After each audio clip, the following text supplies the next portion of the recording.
अभी मैं आपको कुछ समझा नहीं सकती, लेकिन आप मेरे ऊपर भरोसा कीजिए। अगर मेरा प्लान सही बैठा तो चेयरमैन खुद आपको अवतार बुलाएगा और भाई के साथ डील भी साइन करेगा। शनाया अगले ही पल मुस्कुराकर वहां से निकल गई। वहीं दूसरी तरफ गौतम घर का सारा काम करने के बाद मार्केट में सब्जी लेने आ चुका था। मार्केट पहुंचते ही उसे अभिनव का कॉल आ गया।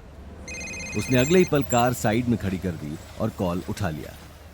Yes mister Abhinav. Sir sorry to disturb you, लेकिन यहाँ आपकी सिस्टर इन लॉ आई हुई है और आपसे बात करना चाहती है। मेरी सिस्टर इन लॉ? कौन है और क्या नाम है उसका? सर इनका नाम शनाया है और इन्हें आपसे बहुत जरूरी काम है। शनाया? गौतम अभिनव से पूरी बात जान लेता है कि शनाया ने ऑफिस में ये बात कही है कि मिस्टर राठौड़ उसकी बहन को पसंद करते हैं और उसे अपनी बहन से रिलेटेड कुछ अर्जेंट बात करनी है राठौड़ जी से। गौतम को समझ नहीं आ रहा था कि ये शनाया का कोई खेल है या उसे सच में कुछ पता चल गया है, पर वो वजह जानने का रिस्क नहीं ले सकता था। उसकी सच्चाई वो सही वक्त पर खुद अवनी को बताना चाहता था और आज सही वक्त बिल्कुल भी नहीं था। अचानक शनाया का नाम सुनकर गौतम सक पका चुका था। वहीं अभिनव मोबाइल पर छाए सन्नाटे से कुछ समझ नहीं पा रहा था। सर क्या मैं उन्हें आपका नंबर दे दूं? नहीं, उसे नंबर मत दीजिए। अगर कुछ जरूरी काम ही है तो मेरा मिलना ही ठीक रहेगा। आप एक काम कीजिए, उसे आज शाम 7:30 बजे कैफे शीश महल आने के लिए कह दीजिए। मैं यहाँ से जाते हुए उससे भी मिल लूंगा। Okay sir. अभिनव ने अगले ही पल कॉल काट दिया। वहीं कॉल कटते ही गौतम गहरी सोच में पड़ चुका था।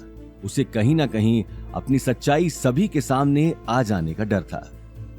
वहीं गौतम से बात करके अभिनव ने मुस्कुराते हुए शनाया से कहा, सर ने आपको 7:30 बजे कैफे शीश महल आने को कहा है। वो शाम को वहीं से निकलेंगे तो आपसे भी मिल लेंगे। शनाया ने खुश होते हुए कहा, ठीक है, थैंक यू। शनाया ने अगले ही पल टेबल से अपना बैग उठा लिया और घड़ी में टाइम देखने लगी। उसके पास अब ज्यादा टाइम नहीं था और साथ ही उसका राठौड़ परिवार से पहला इंटरेक्शन होने जा रहा था। वो तुरंत मॉल से अपने लिए एक ड्रेस लेने के लिए निकल गई। अभिनव इससे पहले कि कुछ कह पाता शनाया जा चुकी थी। ये देखकर अभिनव को थोड़ा अजीब लगा। अवतार से निकलकर शनाया बहुत बड़े से शॉपिंग मॉल में चली गई।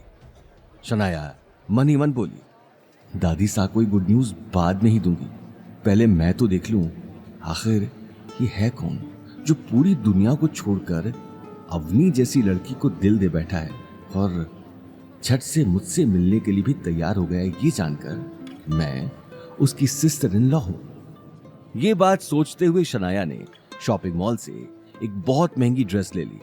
देखते ही देखते 6 बज चुके थे। शनाया 1 मिनट भी लेट नहीं होना चाहती थी। वो अगले ही पल कार लेकर कैफे शीश महल जाने के लिए निकल गई। कैफे शीश महल पहुंचते ही वो अपने आसपास देखने लगी। आसपास कोई नहीं था। कैफे पूरी तरह से खाली था। खाली कैफे देखते ही वो कोने पर रखी टेबल पर जाकर बैठ गई। कुछ देर बैठने के बाद उसने घड़ी पर नजर डाली तो 7:30 बजने में सिर्फ 10 मिनट बचे थे।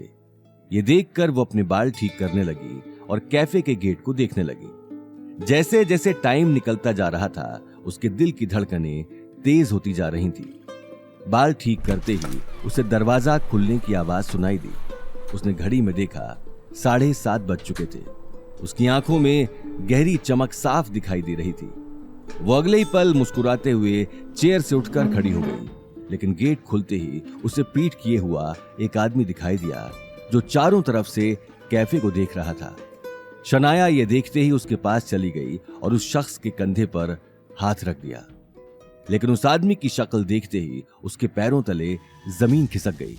सामने गौतम खड़ा था।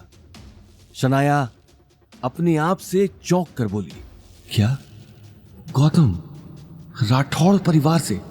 नहीं, ऐसा नहीं हो सकता। इस फटीचर आदमी की तो सुमेर पैलेस में झाड़ू लगाने की भी औकात नहीं है। ये कैसे? मैं भी क्या सोच रही हूं। वहीं दूसरी तरफ शनाया को हैरान देखकर गौतम को भी कुछ न कुछ गड़बड़ी का अंदाजा हो चुका था। आगे की कहानी जानने के लिए देखिए अगला एपिसोड सिर्फ पॉकेट एफएम के यूट्यूब चैनल पर और रॉयल वारिस के सारे एपिसोड्स को सुनने के लिए डिस्क्रिप्शन में दी लिंक से डाउनलोड करें पॉकेट एफएम ऐप।